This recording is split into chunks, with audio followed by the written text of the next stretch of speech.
இன்றைக்கி நான் வந்து மார்னிங் லாங் தான் பார்க்க போகிறோம். ஸோ நான் எப்போவுமே மார்னிங் லாங் போட்டதில்லை. ஸோ வந்து இந்த வாட்டி தான் மார்னிங் லாங் அப்படின்ட்டு சமையல் செய்து கொடுக்குறேன். ஸோ ஃபஸ்ட்டு இது வந்து தக்காளி வெட்டிக்குவேன். அதுக்கப்புறம் வந்து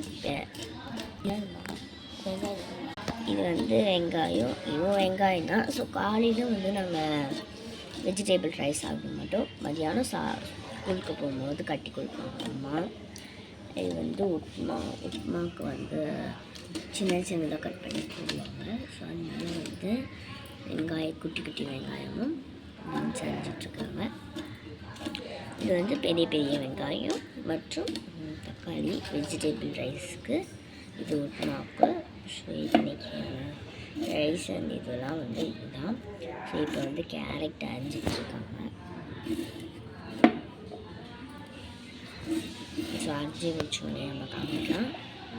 நல்லா கேரட்லாம் அரிஞ்சிட்டு பீன்ஸ் கொஞ்சம் திரும்பி அரிஞ்சு, அப்புறம் கேரட் அரிஞ்சு, இது என்ன பொட்டேட்டோ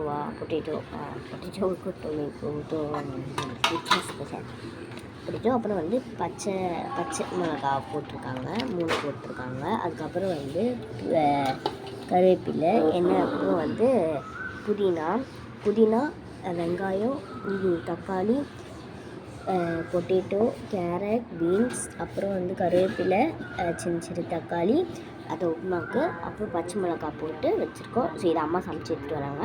அடுப்பு பற்ற வச்சுக்கலாம். எண்ணெய் ஊற்றிக்கலாம் கொஞ்சமாக, அவங்களுக்கு தேவையானதுக்கு. கடுகு போட்டுக்கலாம். அதுக்கப்புறம் வந்து இது என்னதுமா, உளுத்தம்பருப்பு போட்டு நல்லா கலரிக்கோங்க. பொன்னரமாக வரணும். வெங்காயத்தை போட்டுக்கலாம். வெங்காயம், கருவேப்பிலை, 2 பீஸ் தக்காளி.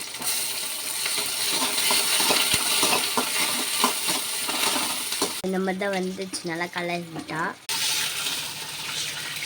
இப்போ நமக்கு தேவையான தண்ணியை ஊற்றிக்கலாம். நம்மளுக்கு தேவையானது 1 நிமிஷம். இதுக்கப்புறம் நான் நீ சத்தமாக சொல்லு. கல்லுப்பு போட்டு நல்லா கலரிக்கலாம்.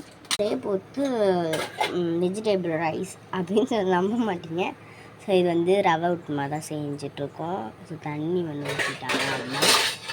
இங்கே பார்த்தீங்களா இந்த மாதிரி வச்சுட்டாங்க அம்மா. சைக்கிள் கிளாப்பு இதையும் வச்சுட்டாங்க அம்மா. இது எனக்கு சரி வந்து நம்ம ரவை உப்புமா செய்யறதுக்கு வந்து 3 மினிட்ஸ் பத்தாதுன்றதுனால நான் இதை பார்ட் 2 வீடியோவில் போடுறேன். லைக் பண்ணுங்கள். அடுத்த பார்க்கலாம். பாய்.